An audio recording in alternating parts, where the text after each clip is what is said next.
Okay,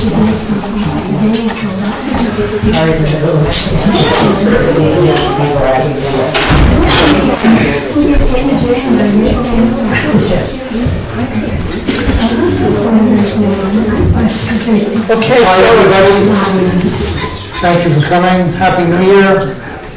We're going to start with pay to throw informational. So I hope you've gotten the handouts that were available, handed outs, and we'll go from there.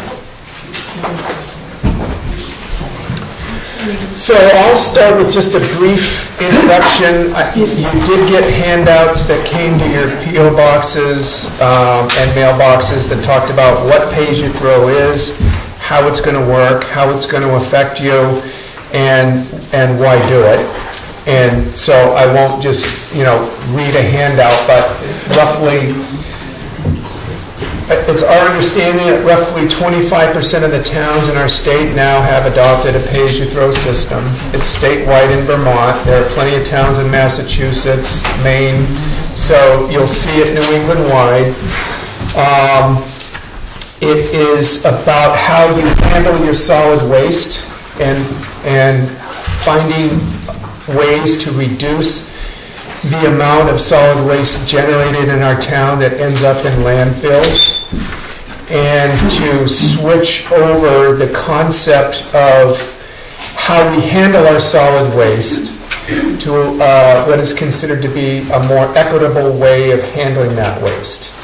And by equitable, I mean that you pay for the waste that you send up to the landfill, but you don't pay for your neighbors.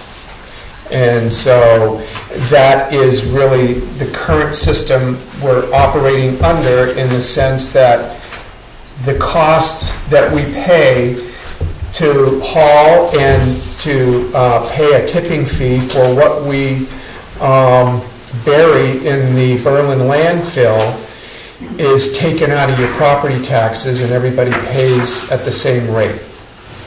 And so the thinking is that we start to look at our handling of our solid waste as more of a utility. And so when I talk about it being handled as more of a utility, we use the example of, say, Barbara and I are next door neighbors. And she super insulates her home and has the most efficient windows installed that she can find, and she heats with wood that she gets from cutting down trees and seasoning trees and splitting logs and stacking logs, and she pays no money to heat her home that way. It's a very efficient home. And I, on the other hand, have a leaky home with old windows and electric baseboard heat. I like to crank it to 80, and that's how I do. And I go up to Barbara one day and I propose to her that we take both of the electric bills and split them 50-50. She's probably not going to be all that excited about my idea. And so she's happy to pay for the electricity that she uses, not so excited about paying for the electricity that I use. And that is switching from this is a free service mindset, because it's not free, to an equitable system founded on how we end up paying for this service based on how much of it we use. And so what we wanted to do, and what we were advised to do by one of the towns, one of the 25% of the towns that has adopted a pay-as-you-throw system, is to invest heavily in increasing awareness about what pay-as-you-throw is, how it works, what changes, what doesn't, and to make sure that you give your residents every opportunity to understand just what it is. So we felt a public hearing would be a great start to that. It's not something we see as the end tonight, but we do see it as a beginning of a way to have a community discussion around pay-as-you-throw. We invested in mailers, and we've invested in looking into this system for several years. We weren't set up to adopt a pay-as-you-throw program before we ended up becoming a true recycling facility, and we feel we are that now. And so the time has come to find out how the residents in this town feel about a pay-as-you-throw system. And so, as most public hearings, it is your opportunity to ask questions, state your positions, express your concerns. Not everybody in this room tonight is from Jackson, and that's fine. We like to hear from everybody. And I think Dick and I just basically had a brief conversation. It's like, show of hands.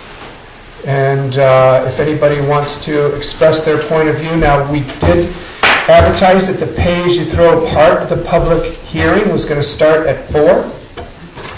And we're pairing it with a solar power presentation, which is also something we're considering putting on a warrant article. And we thought we would start with that. However, the presenter with the PowerPoint got an fender bender, and so we flip-flopped. And so we'll start with pay-as-you-throw. If anybody comes in at 4, we will make sure that they have an opportunity to contribute their pay-as-you-throw thoughts, if that's what they came in, looking to do. Show of hands. Jerry. Using your example of the utility versus a service, if my wife and I use birth control and have no children, and therefore don't contribute to the expenses of the school, using your insulated, non-insulated theory, should we pay the same to support the schools? Or if we have a home that's sprinkled and has extreme fire protection, should we pay the same rate for fire protection as someone who has a fire trap home? Where do you stop that? Where does that slippery slope end? It's a good point.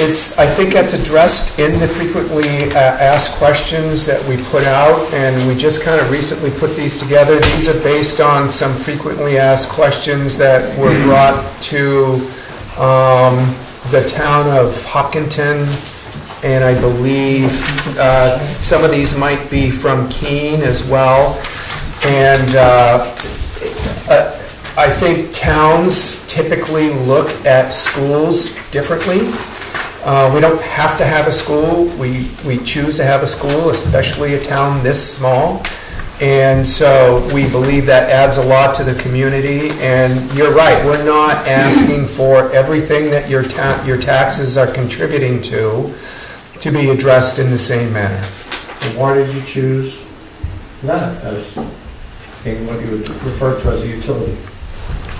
Because it's something that is a more of a user-generated. I mean, when I talk about somebody who composts everything and sorts and recycles everything and minimizes what they're putting into a compactor that's being hauled to the landfill, I'm not. There's not a lot of equity to that when it comes to educating our kids. So, yeah. I think it's a completely different issue that Jerry's bringing up. They're not, it's apples and oranges. Just because I have children and you don't have children, we still want an educated populace, so we all are, we all pay taxes to provide for the education of our people. But this is just a way to, I think it's great. I think it's a way to encourage people to be more responsible about recycling and keeping trash in the landfill. I think there's no comparison between the two. Joan. Yeah, is Bartlett going to be adopting this, and how is it going to be handled if we do and they don't? So we have separate compactors, so that's good.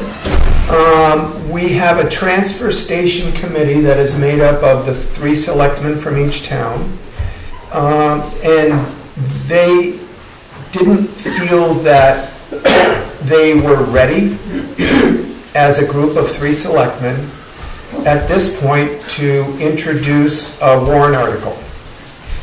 Now, that doesn't mean there won't be a citizen petitioned warrant article. And when we talked about how we understand you're not ready, but we're feeling we are, it was due to word getting out, because we've been discussing this in public meetings for a good 6 months, maybe even a little longer. I mean, it's been on the horizon since we started our renovation project at the transfer station. And so there are people in town that were aware this has been a topic that we've been discussing openly, and felt like if we weren't going to take the lead as selectmen, that there would be a petition warrant article. So how's the tipping fee structure gonna work? I mean, in the cost, because aren't the costs Yeah. shared between No, those? those containers are separate, and they're hauled to Berlin separately, and they're weighed separately, and we are charged a tipping fee for the container that we fill and send up, and they're charged a tipping fee for the container that they fill and send up. So the containers are separate. And so the solid waste collected is completely separate.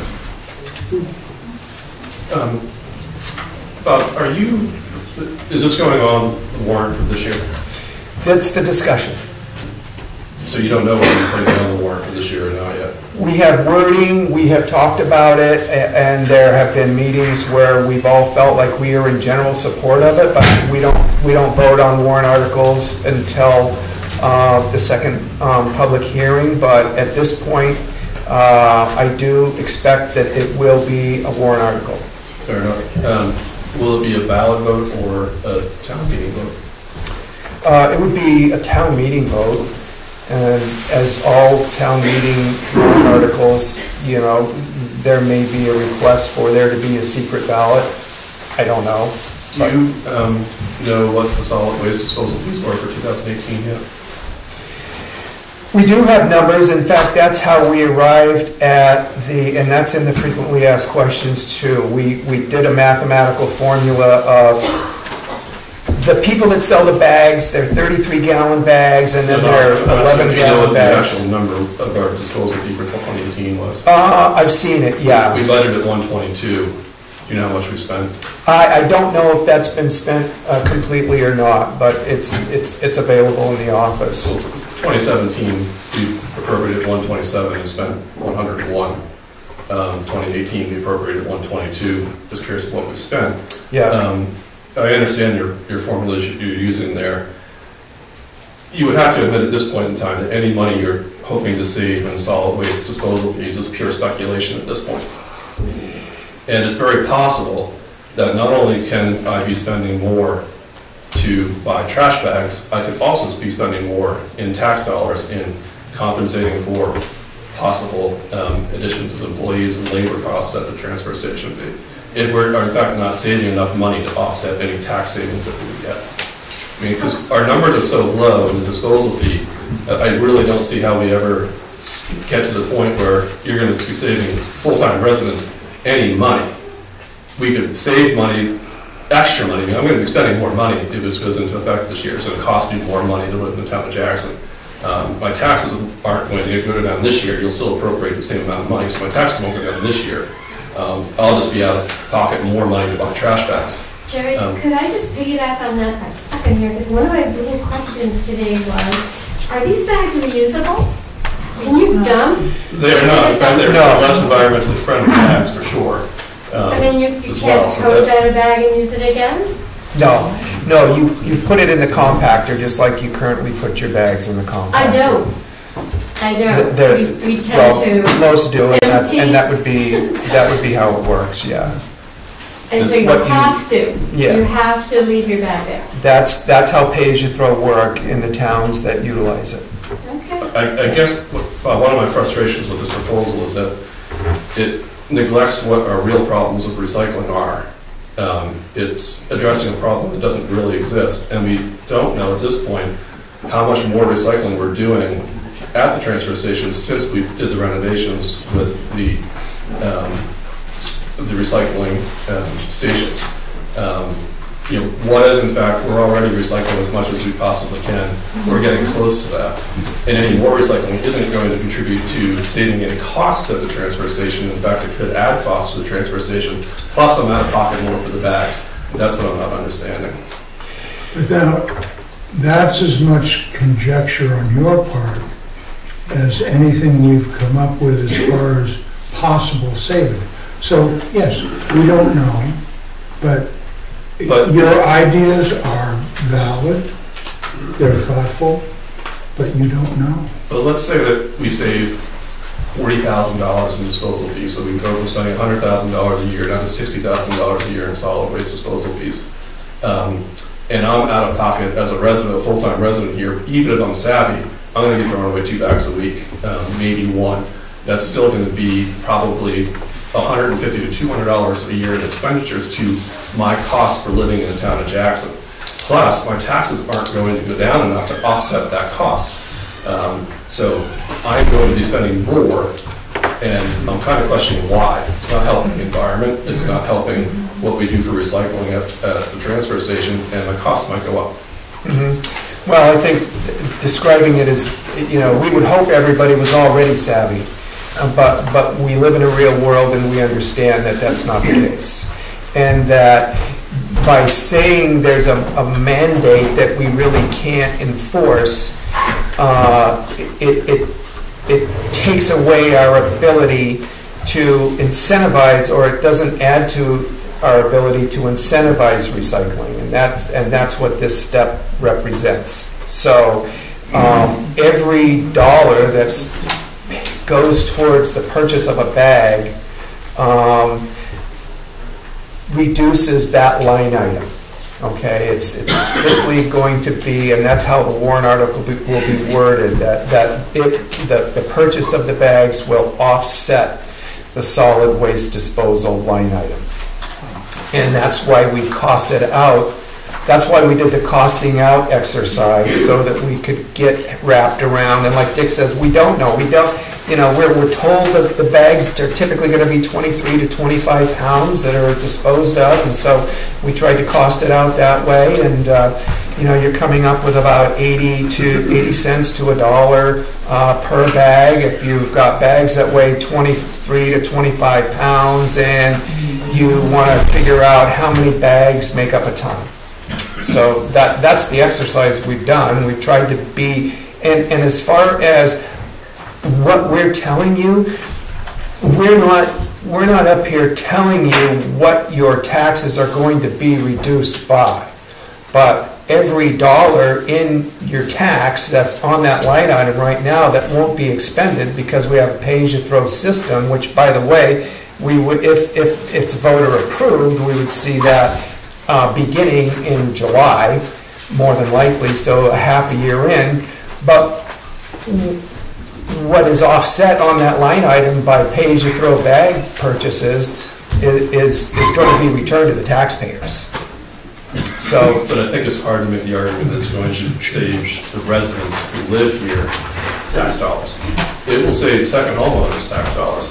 It won't save residents who live here tax dollars. I understand your point. I don't agree with it. It's going to save everybody tax dollars right now that owns property and pays for solid waste disposal out of their property taxes, which was everybody that owns property. I can't see everybody, but there's been a hand up in the back. Peter, is that your hand? Yeah, oh, sorry. I think like a lot of things that we try in this town, we can speculate all we want. We don't have all the answers, but I think this is about a worthy attempt at solid waste reduction.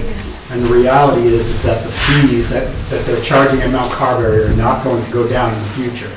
So any attempt that we can make to put less into the landfill in Berlin, I think, is a worthy effort. I see it. I don't know whether it's going to save money or cost money. It's a cost shifting. I think it's not a bad proposal to try out for a year to see if it works, or a year or maybe 2. And if it doesn't work, we can always stop pay-as-you-throw and just go back to the old system. But I mean, this is about solid waste reduction, and attempting to do a little bit on our part, both individually as residents and homeowners, and as a community to lower our solid waste impact. So, Yes, Sarah Clemens. Number one, are you going to have a person that stands where we throw our trash so that they can look in our bags to see if we're recycling? And number two, are you going to charge them a fee if you open up a bag and there's a piece of mail that says, you know, Sarah Clemens, oh, she didn't recycle this, that, or the other? Is there, what's the incentive for me as a person, if I don't recycle, to recycle? I can wash up the different things and still put them in the trash the same as I always have. Also, too, I would like to make a comment that when you have a dump store at the dump and people are not doing their proper thing there as it is because there's not someone monitoring that area. People are putting in TVs, they're putting in videos, they're putting in all kinds of electronics. And you and I have to pay for it because we don't have a person standing there watching people do it, or a camera to take their picture and say, oh, you did this, you're going to pay a fine. We don't seem to be following through on that as it is right now, and yet you're telling me that by my buying a bag and being what I consider myself to be, as the old saying goes, a good doobie and doing the best I can recycling already. And the people at the transfer station are also saying that we aren't even recycling appropriately. They have pictures, they have different things stapled in front of the recycling bins, and we're not doing it in an appropriate manner. They have to take the recyclables, they have to put them on a table and recycle. They have to go through the recyclables to get them in the proper places.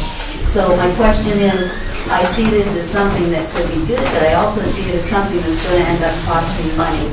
And another question I have, did you send the second homeowners this informational page you throw, as well as the local residents who vote? so the mailing went out to every post office box in town, and it's been posted on e-news, and it's on the website too. So that's our best effort at reaching everybody that this impacts. And so, you know, that's where we are with it. We certainly aren't at a point where we feel like there's going to be any need to add personnel up there for this. I can tell you that we've watched Lancaster and how they've turned their facility into a true recycling, resorting facility. Double sorting practices are standard operating procedure at transfer stations, and so that's why you see us going through a final sort. If you're ever up there watching in the compactors, I mean, there's a tray that the skid steer dumps product into, and that's the final sort, you know, and that's why, you know, you like to sort it before it goes down into it. Those things matter because if we're putting together a bale of assorted paper that has got greasy pizza boxes in it, we hear about it from the people that haul it out, and they adjust what they're paying us for this. So getting quality bales is important, and you have to sort in order to do that. That's this day and age. But no, we're not looking at adding any staff up there at this point. Alan. Yeah, Sarah, I agree. No, I don't think anybody's going to be looking in the bag to see if you've recycled. And the thing is, if you choose not to recycle, then you're going to pay more money because you're going to be filling up more bags. So that's, you know, that's why we're doing this, right? So, you know, you want to throw stuff in the bags, you fill them up, you pay. And I'll go ahead and propose that we allow everybody that wants to weigh in on this to speak once, and then anybody that wants to weigh in on it a second time, we'll invite you to do that once we've given everybody one shot that wants to weigh in. Does that sound fair to everybody? Yes. Okay, great. Who hasn't spoken yet? Can I have a question? Well, you're going to, so go ahead. No, it's just, what about, you know, professional haulers and my legs, you know, the big dump trucks. how are they, they're not filling up bags. They're all going to the Carberry landfill as it is. And we really don't have, we had one major business that was putting their solid waste into our compactors last year at this time, but they've run into some issues and they're no longer doing it. So every business right now that is utilizing our compactor for their solid waste is basically a small business that's backing up a pickup truck and throwing everything that they've got in there. And Lancaster is another great example. They make no bones about it. This really has turned their transfer station recycling center into a resident service. It's not meant for businesses, but again, right now, the only bit we've got, we get a lot of corrugated cardboard up there from some businesses in Jackson, but not really anybody that's utilizing it for that's generating a lot of solid waste. Catherine, you haven't spoken. Kathy Doherty. One of the questions to solve some of this problem, maybe instead of using plastic bags that are going to be going into our environment, into our ocean, is there any way we could be using paper bags instead? Instead of plastic bags? Well, it's... they get them out of the grocery stores. Yeah, right. We can certainly look into that and come up with an answer if that can't be done, or explain why that is. I don't know if there are corn-based bags or whatever. You see them, they're biodegradable bags that are used. I don't know if they're strong enough or what, but we'll certainly have that conversation with the person that supplies those bags. I'd be happy to make sure that happens. Okay. We can put it on our. This is a work in progress. The frequently asked questions, and so we can add to it. And at some point in time, we hope to have this posted, A, on the website, and B, out on e-news as well. Okay, thank you. Was there a hand in the back? Yeah. I, like probably a few people in this room, came to Jackson from another community elsewhere, where I actually was on a town board that oversaw a refuge district. And we adopted this similar thing. And I'm actually not against the proposal, even though I'm going to stand here and make it sound as though I am. A few things we found. One, the amount of recyclables, or the percentage that went up a small amount, probably less than any of us expected. The amount of solid waste did drop. But what we did encounter, and these were some things that certainly we had not thought about beforehand, the amount of roadside garbage in woods went up dramatically in some cases. And we actually, in fact, started the program. We did in turn increase the price per bag, and we saw another increase in roadside garbage. The other thing we encountered that really created a lot of angst amongst businesses is people were dropping their residential garbage at dumpsters of restaurants, hotels. If the dumpster was apparent, residential garbage got dumped there. If you had public garbage cans, people were actually dropping their garbage there, which was creating a huge mess and so forth. So, I mean, there are some, potential downsides. We found more people burning their garbage at home. Yes. Even though we had fairly strict anti-burning policies, trust me, people were burning. You have a next door neighbor who's burning a week's worth of diapers, you don't want to be down there. So I'm being sort of serious about this. The other part that I don't know whether it's been mentioned is what you're going to do with construction debris. How you're going to handle that. We decided to go with a weigh, so you weighed a vehicle in, you weighed it out, and that required a scale, another person to oversee that when that portion was open. It's another part that I think has to be looked at that has nothing to do with the bags, but how are you going to run the transfer station from that aspect? So that's a completely separate piece of the transfer station. The only thing that pay-as-you-throw impacts is what you put into the trash compactor. And so we don't intend to handle the recyclables, the aluminum, the construction debris, the refrigerators, the mattresses any differently than we are today. The best information we had about illegal dumping practices is what we got from the survey that we handed out, and there's probably still some more copies in the back, from the Northeast Recycling Association.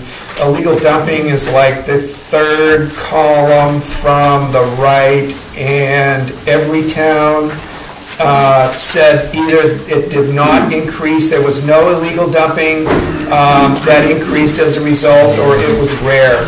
So we had some illegal dumping up here when we had to close the transfer station to pave it. We had to have it closed for a day or two when it was normally open, and there was some bags dumped down at the bottom, and it was illegal, and some of that was able to be traced back, I guess. I don't know, but the best information we have from the 25% of the towns that currently use pay-as-you-throw in the state of New Hampshire is that it either doesn't increase illegal dumping activity or it rarely does.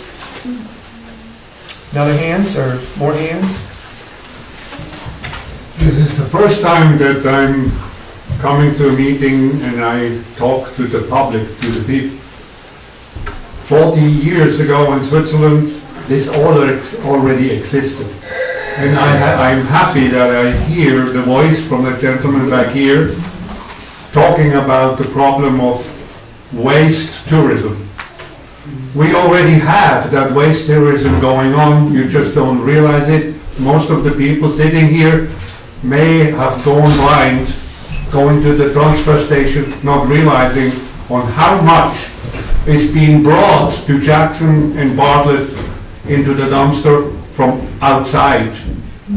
They claim, and I spoke to the nice people working at the dump station, which do an excellent job and have a difficult time.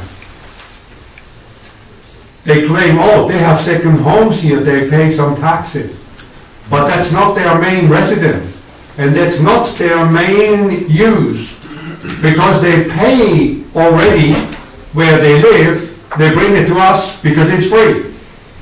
So the only way it works is, and this is really one and for all, is either everybody does it or nobody does it.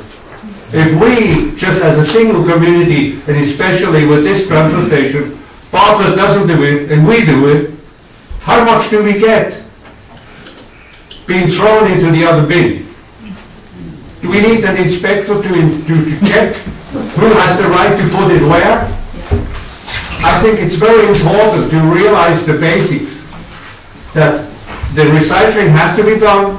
We are going to be crazy, but I fully agree, and we had that in Switzerland as well. Dumping bags out of the car into other communities, putting it into the woods, into the forest, burning at home, illegal. All these were things which happened exactly the same way like the gentleman mentioned. But that was 40 years ago. I was in charge of huge real estate with a lot of people, a lot of tenants, and to get it started was a tough time. The problem was even, it went that far, that in Bartlett you paid for a bag $2.50, in the next town you paid $3.20. They bought the bag, which was $2.50, and brought it back to the other one because it was cheaper, 70 cents in a whole bag. But the point is, if everybody does it, we gain, and if we just try selectively trying to do things like a drop on a hot stone, we do not gain. So I would really ask you to speak to everybody around, Conway, North Conway, and everybody, and make sure this is an instruction, something which is going to be started in the Mount Washington Valley, at least. And not just town by town by town, because you will realize that he is right, and it really has happened overseas.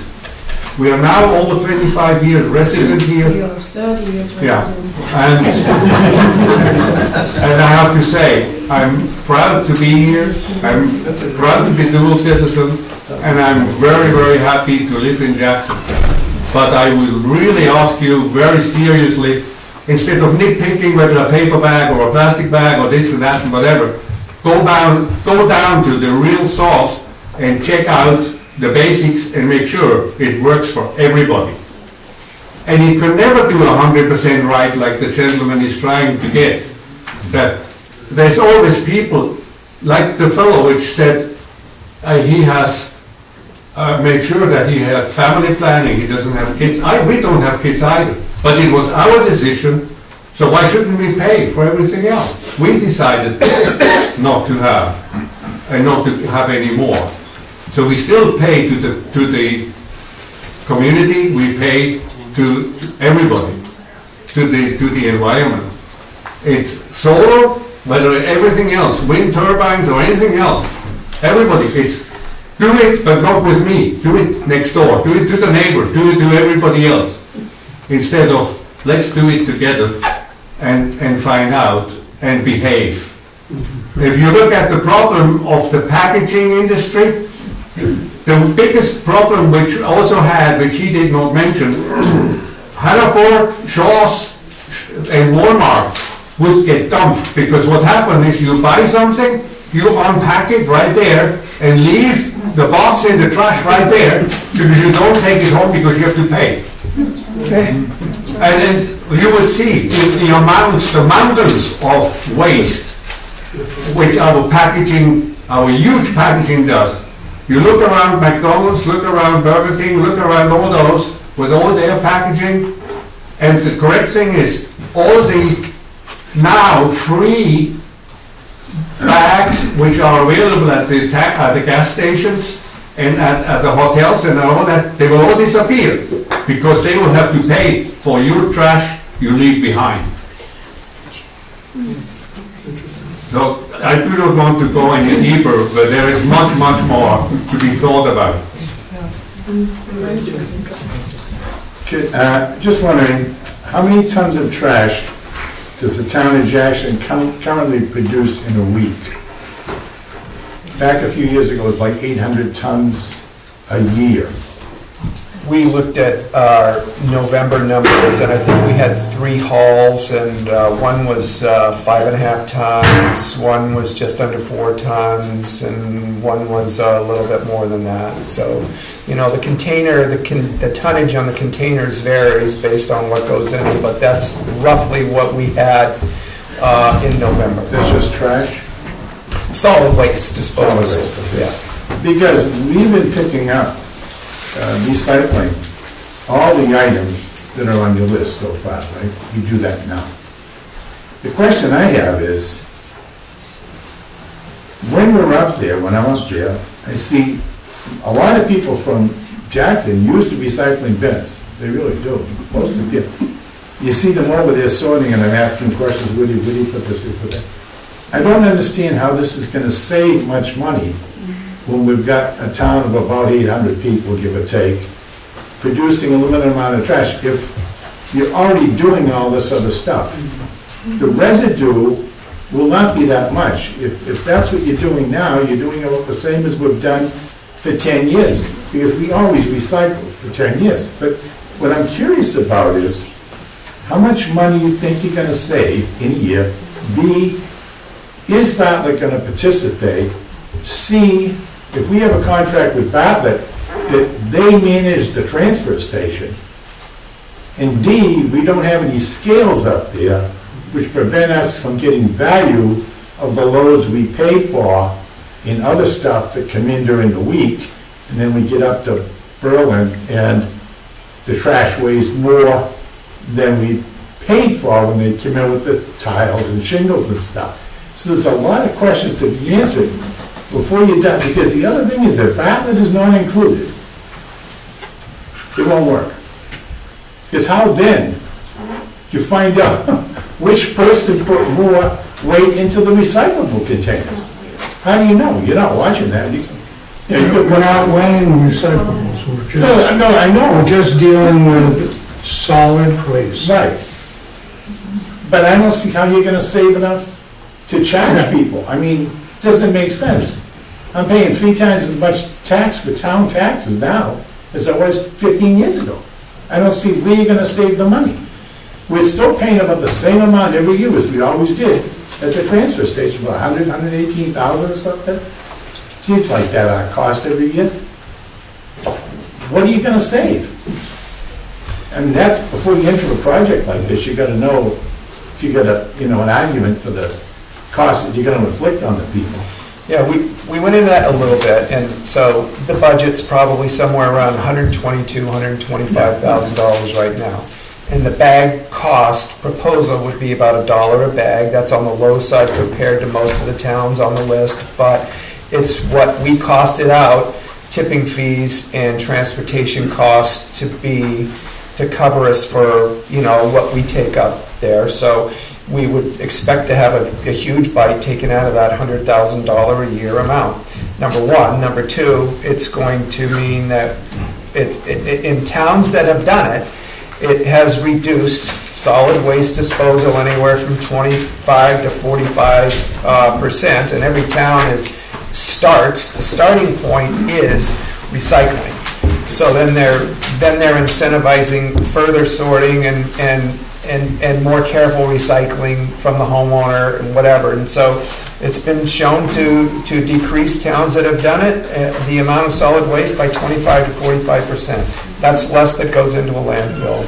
And that's, you know, the thinking behind it.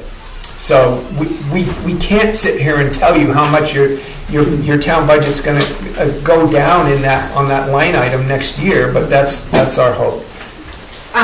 Some of these towns I notice recycle plastics number 1 through 7, and I'm still a little confused about exactly what numbers we recycle in Jackson. And I've asked a lot of family and friends. They're also confused, but it looks like we only do number 1 and 2. So are we going to start recycling more, different numbers of plastic? Well, we've got 3 separate bins up there currently for sorted plastics. And so one is the transparent milk type containers, the semi-transparent. That's the highest value of any plastic that we recycle, and that's why that's in a separate bin. And then there are 2 other bins, and one has the harder plastics in it. It's probably a bale that from time to time we get a little bit from, and other times that we maybe don't even break even on that, but it doesn't go into a landfill, and B, it costs a lot less to get rid of than if it was in the compactor. And so there's the incentive for recycling things that we get a minimum amount of payout for. But it's a fluid market. That's a little bit separate than pay-as-you-throw, but again, it's connected. This is what we've been working on up there. We've just finished year 3 of a 3-year renovation project, and that's why it's set up to be as flexible as it is. When the markets change, we can change the signage about what's going into one of those stalls down below when the market dictates that that's a good idea for us. But so I'm still confused, like reading this little sheet that we got here. It's just in terms of plastic, it looks like number 1 and number 2 are the only ones that we can recycle.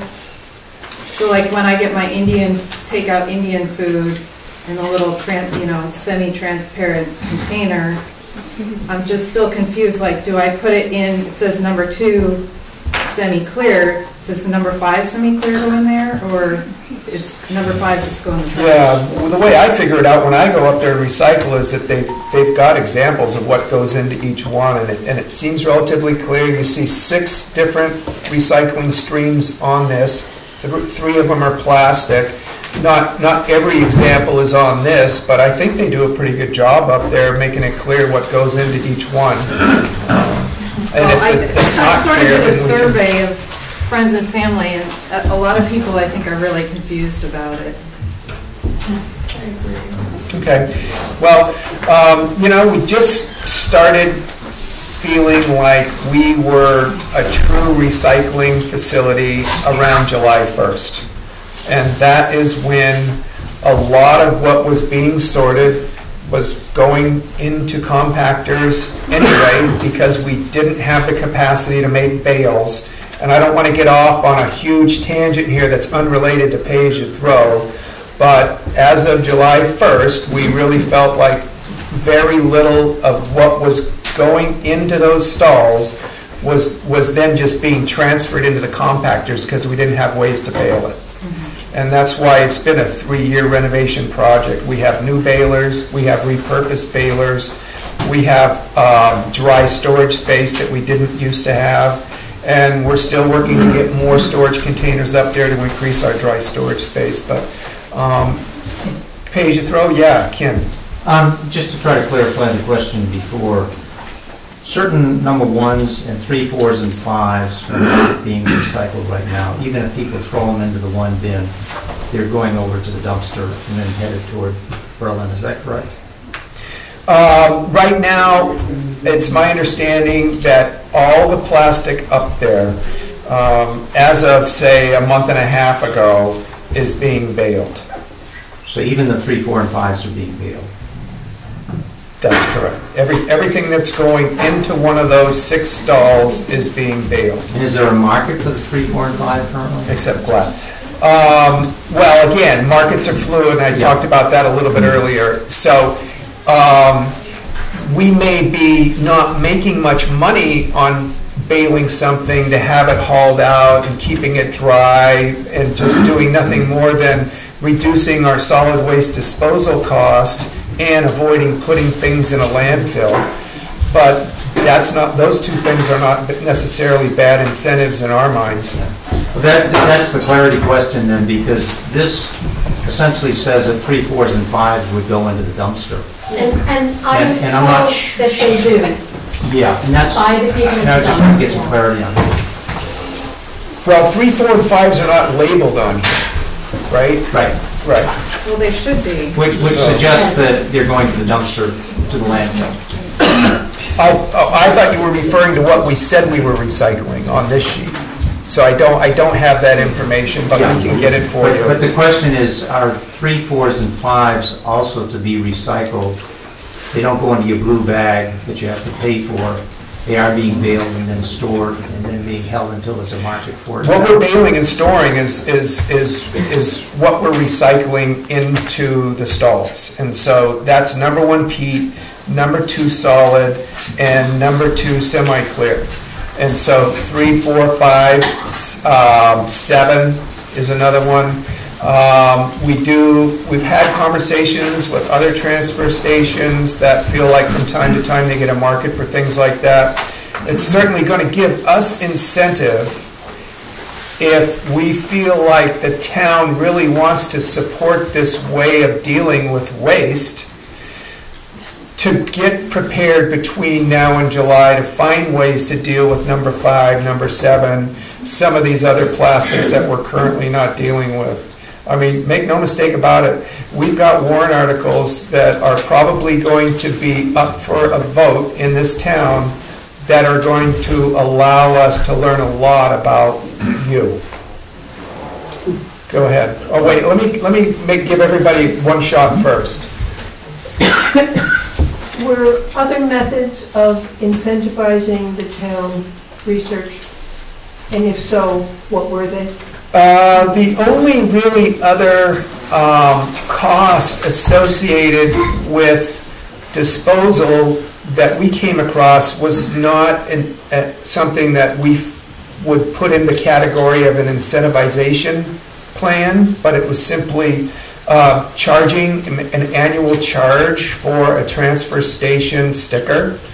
Currently, we're just about out of transfer station stickers, and so we're having conversations right now about the next roll we get and issue is going to be maybe something we punch, and this is the month, and it's a yearly renewal thing that we don't see charging for, because the incentive is pay as you throw, and just charging someone for a dump sticker isn't necessarily something we see as an incentive to reduce the amount of solid waste that we send to a landfill. But that's another way that you can charge, and we'd still hear that same thing. I mean, now you're charging me twice because you're charging me for a transfer station sticker, and you're taking property tax money that I contribute to pay for the dump. So that's kind of a double charge, and so, I'm not sure necessarily that I sort of feel that way now. Makes sense. Because I've been recycling for years, everything I can. And my payback is paying for all those people who refuse to recycle. And I pay my taxes too. So, you know, it's a thank you very much. Well, again, what we do hope you take out of here tonight is understanding that this will reduce the solid waste disposal line item in the town budget. So I'm asking if there's another way without penalizing those who've already been recycling. No, we haven't come across anything. This is really considered to be the best practice. It exists statewide in Vermont. It exists in 25% of our towns, many towns in Mass, many towns in Maine. And we didn't come up with anything through our investigative process that someone identified as an incentivized program that would reduce solid waste going into landfills. Didn't come across it. Barbara, your hand was up? This has to do with stickers. For years, I always had one, I just put it on my dashboard because I didn't want to stick it on a window. I have it very prominently on my window now. But I urge everybody to just take 5 minutes on a Sunday afternoon to go up to the transfer station when all the people that have been visiting us are leaving. There's not a sticker to be seen anywhere, and there's not a choice as to where they're going. And I don't see one single one of them recycling. Everything is in bags. Well, if you go up there midweek too, you'll see people that you know don't live in Jackson or Bartlett, but they have a sticker on their vehicle that they got 10 years ago or something like that. And you're right, that is something that needs to be cleaned up, and we recognize that. And we intend to do that as well. You're absolutely right. We should not be paying for non-residents solid waste to be hauled into a landfill. That was the only reason that I brought that up, because no matter how hard we try to recycle and to get everything where it's supposed to go, we're going to get all this other landfill stuff that isn't even ours. You know, it doesn't isn't from us. I think they should just take 5 minutes, use their own. Hey, and you know, Airbnbs are all cleaned by people, and that's going to be solid waste that will be required to be in a pay-as-you-throw bag to put into our compactor. Has everybody that wants to weigh in on this once had an opportunity? Because I'm going to circle back around to those that want a second shot. But I want everybody who hasn't weighed in yet. And then I'll start the second time, since your hand's been up a lot. I'll start with Jerry Senior here. Once everybody's had their first shot. Betsy. Thanks. Will it matter to us whether or not Bartlett does this? I'm guessing not, because we have our own solid waste area, or how does that work? Yeah, it remains to be seen whether they'll have a selectman-supported warrant article or a petition warrant article or no warrant article at all. We've had these conversations. They have no problem with us going forward, but you're absolutely right. The solid waste disposal systems are completely separate. We're only charged for what we collect in ours and send up to Berlin. James? Yeah, just two quick questions. What are our expected revenues from recycled products? You know, see them bailing cardboard, the plastics, and the tin cans and whatnot. Yep. The reason I'm asking that is that if we're reducing our solid waste and Bartlett is not, and how are those revenues split between the two towns? You want to handle that, or it's in the formula for running the transfer station. So they're collecting that fee, but we get a share of it. I think we're getting, is that a 60-40? Yeah. Is it based on population? That was negotiated. I can answer that if you want. So it's basically based on equalized valuation is how the split works. From the revenue sharing standpoint, it's based on the same thing. So it's really kind of probably works out pretty fair, because even if Jackson's recycling, let's say 50% more than Bartlett residents are, there's still enough more Bartlett residents that it's going to make pretty much that thought process pretty negligible. So we're seeing we're seeing a split on the revenue that's identical to our costs, which is basically a 70-30 split actually. And that's basically based on an equalized evaluation. We're worth about 400 million, they're worth about 10, and they're worth about $1 billion. And that's how the splits are shared. Last time around for the first weigh-in? Okay, Jerry, and then we'll go into the back. To kind of piggyback on what Gina was speaking about, but rather than dollars and cents, in your perfect world, you speak about reducing solid waste, which increases recyclables. What percentage do you anticipate, or would you hope, the recyclables would be increased by? Yeah, we haven't... You're talking about 25, 45 at some point there. Towns that implement pay-as-you-throw have reported that they've reduced their solid waste from anywhere from in the range of 25 to 45% per town. That's what other towns report in New Hampshire. Okay, so we haven't projected out what we expect, other than we've projected out the cost of hauling solid waste to Berlin. Okay. Again, I wasn't referring to cost, I was referring to percentages, because I've very often asked the folks at the dump, what percentage of people, on average, anecdotally if you will, are being recycled now? And they say on average about 75% of the population of Jackson Bartlett is recycling. About 75% of what they do is recycling. Now, and they say Jackson's a little bit better percentage than Bartlett is. Jackson's a little better. So if we're already at 75%, we can increase it by 45%. The most we could increase if we went to 100% would be 25%. Well, I don't know where anybody could come up with an accurate figure about what's going into those bins that are recyclable and what's not. Let alone the staff up there. It's really not what they're paid to do. Well, so what do you think the percentage of people recycling now is? Now that we have a very proper recycling system. Yeah. I'm not up there enough and observing and measuring to come up with a percentage. And I don't know anybody who could. So I don't know how else to answer that. How about if we just take a poll of everybody in this room and see, and they just raise their hand, who recycles through it? It's a small example, but very good. You know, I mean, I think everybody probably would put their hand up at that for a whole host of reasons. But again,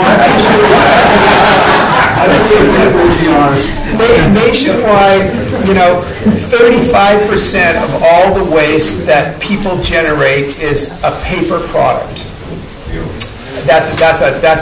And you saw that in your flyer if you read your flyer, and roughly, only 35% of what we generate as paper waste gets recycled. And so we have national figures, and whether or not we can feel like there's a lot of integrity in those figures, those are the. I mean, but I don't have any figures about Jackson. You're referring to paper products. Most of what we're recycling now in paper products goes back into the compactor because there's zero market for it. And our plastic that we're bundling now, there's about 60 bales of plastic up there that can't go anywhere because A, there aren't trucks, and B, there's no place to take it. Everything that we're bailing is going out, and we do have a second part of this public hearing that is going to be focused on getting some input about solar power in all the town buildings. So, I don't know anybody that can give you a percentage estimate that would be anything other than a stab in the dark. But so there's no way I could answer that question and be accurate about it. Ken. First, I just want to compliment the selectmen for putting the time into putting this forward. The second point I'd want to make is this is a very inexpensive experiment to run because there's no real capital cost involved. And you can run it for 2 or 3 years to get the answers that we really don't have here today. And if it doesn't work, you can switch back to the other system. But it isn't going to cost us hardly a nickel more for any capital cost front end. Just, one other observation, and this is not on the pay-it system per se. In this town that I was referring to before, we had a, recycle center very similar to what is here today. We actually then changed it to the point that it was paper, cardboard, everything else mixed. The amount of recyclables went up significantly, far more than when we introduced the pay-it system. It became so much more simplified, people were far more willing to do it. And it was easier if anybody has private trash hauling, any businesses, it simplified the process from them. So I'm just throwing that out there as one other thing, that this very complex walk back and forth process may in fact be somewhat detrimental to the actual recycling programs. It's a type of single sort, and we really weren't able to find towns our size that engaged in that. And you're right, if you separate out the paper and the cardboard so that they're not wet, which with the other plastic and tin cans and all the liquid that can contaminate that paper and then have it worthless, that is going to mean you're not going to be able to bale it and get money for it.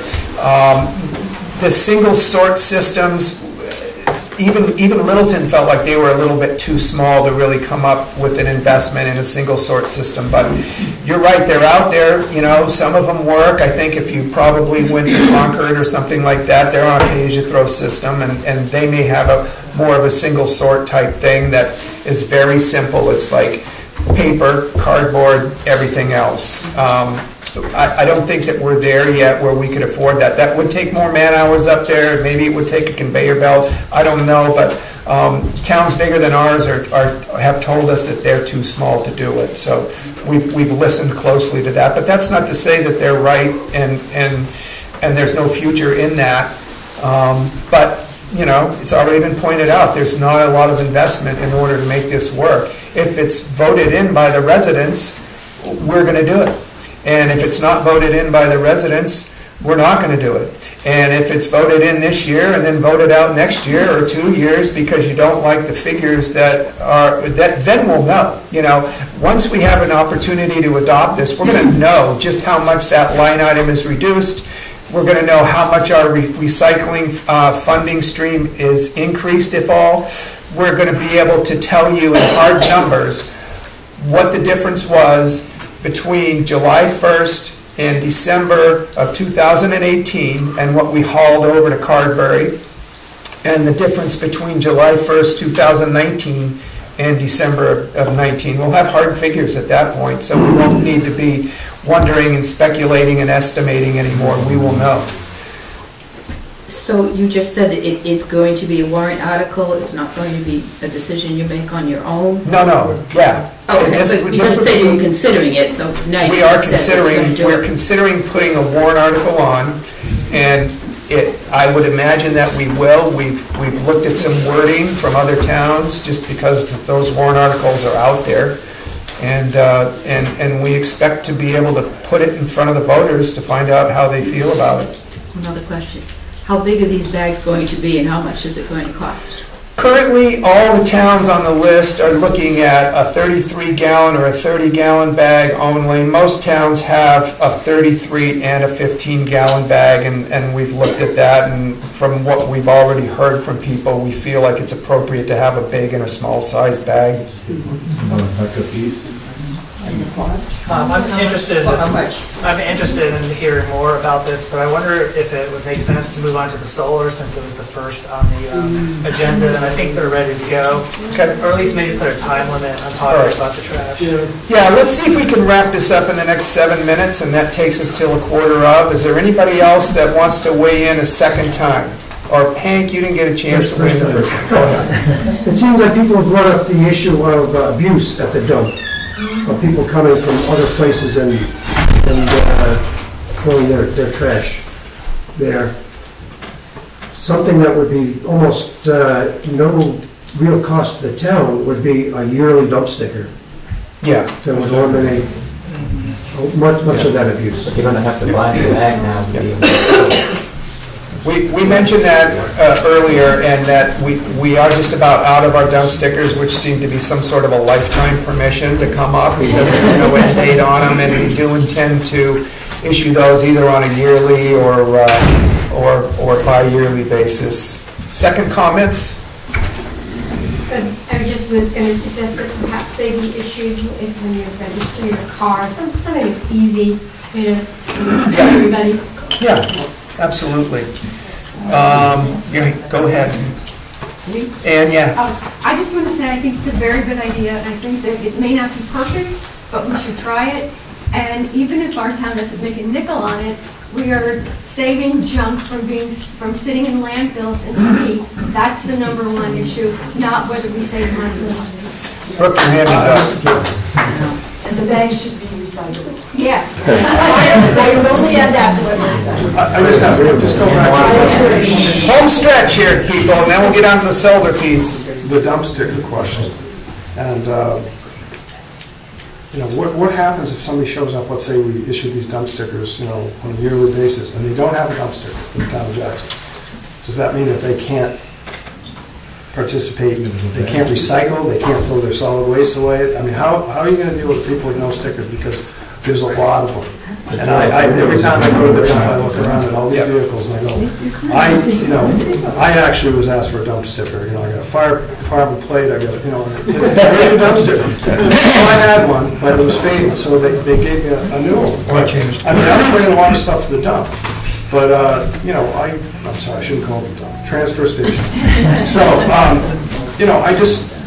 how would that be addressed? Are people going to get turned away? I mean, are people going to come and say, oh, well, I have a condo, or I'm staying at a friend's place, or, and I don't have the dump sticker on the vehicle. What's going to happen? It's not an easy, that is a conversation we've had between the two boards, no question about it. What we really want up there is staffing in the workforce that is service-oriented and doesn't really feel like they have to have some sort of enforcement component to the job they do. So the hope is that if both towns go forward with the same yearly requiring the renewal and end up with plenty of signage up there, that you hope you wouldn't see somebody twice. And we'll deal with it when we get there, and I think, we can only do the best we can do. I'm sorry. No, that's all right. Go ahead, finish up. I was just going to say, I just don't, I understand, I wouldn't want to be in the position of telling some guy that's irate that I don't have a dump sticker, and I've seen it up there, and I'm sure everybody in this room probably has, and it becomes, it's almost like, you want to get away from that, because you're not going to, it's not going to be resolved on the spot, and so that person just goes. And maybe they come back, maybe they don't, maybe they're driving a different vehicle, maybe it's, their wife's vehicle next time, but there's so many times that I've been at the dump and seen vehicles, as everybody probably has, with no dump stickers, and you don't know where they came from or why they're, there. And in terms of Brooke, it would be a learning curve. Obviously when things change, people have to adjust. I think we would probably not turn somebody away the first week we issue it, and say, okay, here's some information, blah, blah, blah, blah, blah. And maybe after, 6 months, whatever, after this is in place be a little more strict with it. But I would think certainly initially we wouldn't throw, everybody out just because they didn't have a sticker. 4 minutes left. I'm going to get to Alan, and then we'll get to the back of the room, and then went up over here. In terms of the dump sticker, for people who don't have them, you might check with the town of Freedom, for example. Anybody who is a renter in that town and they don't have a dump sticker, they're very strict about who gets dump stickers. You bring a bag in there and you don't have a sticker, you pay for that. You have to pay for each bag that you dump. Right, that's the other option. So, more or less. Okay. If you don't have your sticker, you got to pay extra money for trash.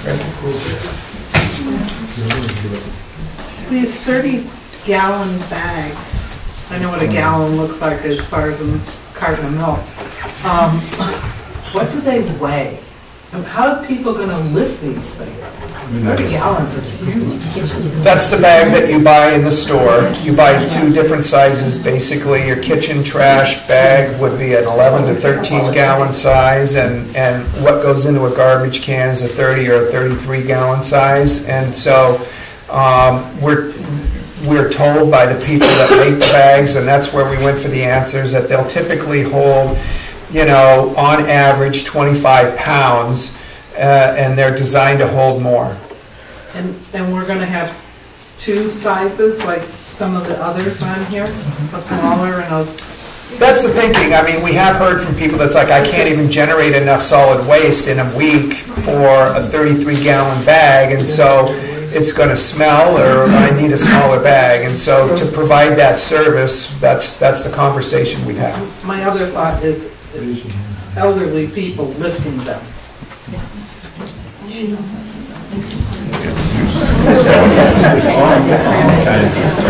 more, and then maybe we're done. We'll see. Oh, I'm sorry. Your hand up over here. I still didn't get the methodology of how you're going to establish the cost of a 33 or a 15. However, given the fact that someone has to pay for it now, if they do drive up and they don't have a sticker, they still got to pay for the bag. Somebody's got to pay for that bag before they throw it in.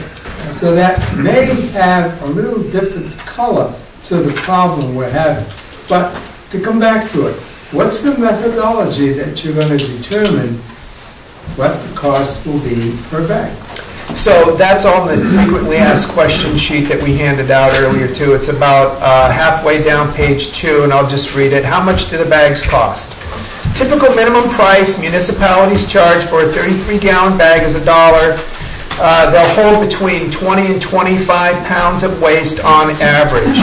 It will take between 80 and 100 bags to hold 1 ton. A 13 gallon bag is 75 cents.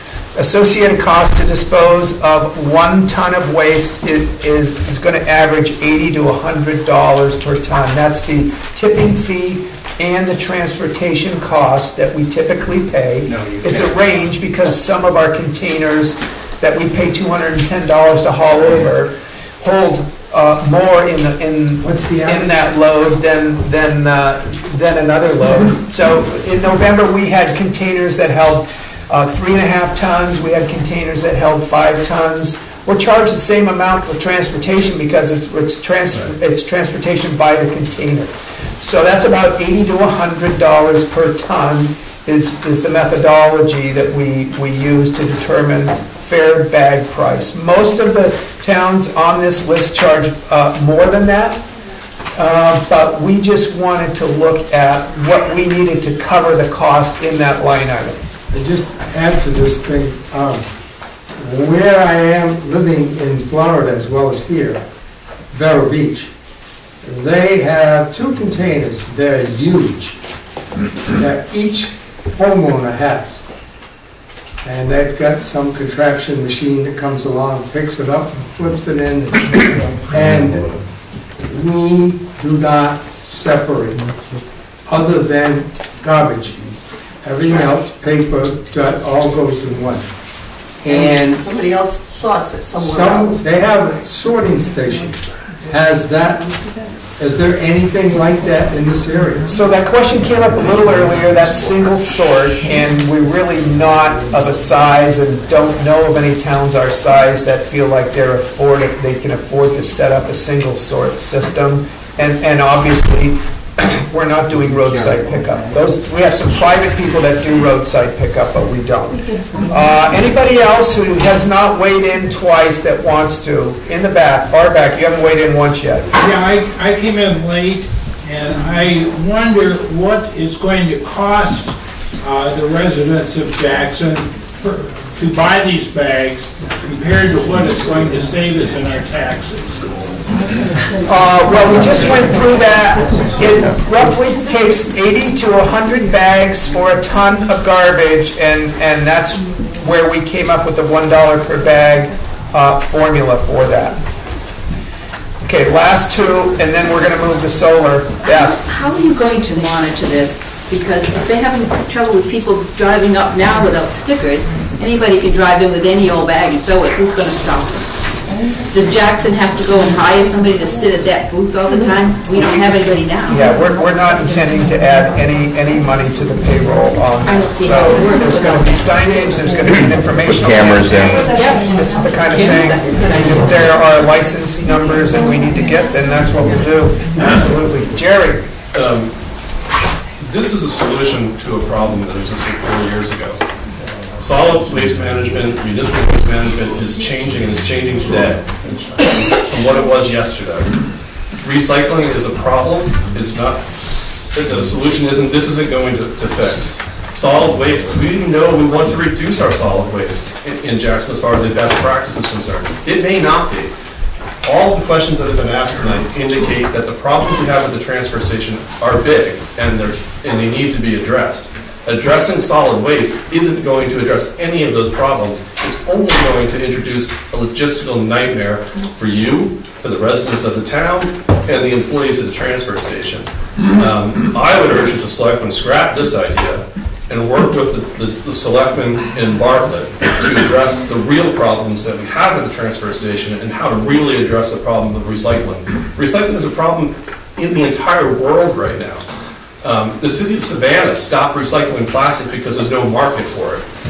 The single stream producers in Florida, in New Hampshire, recycling plants aren't even buying product from single stream producers anymore because there's too much contamination in the streams.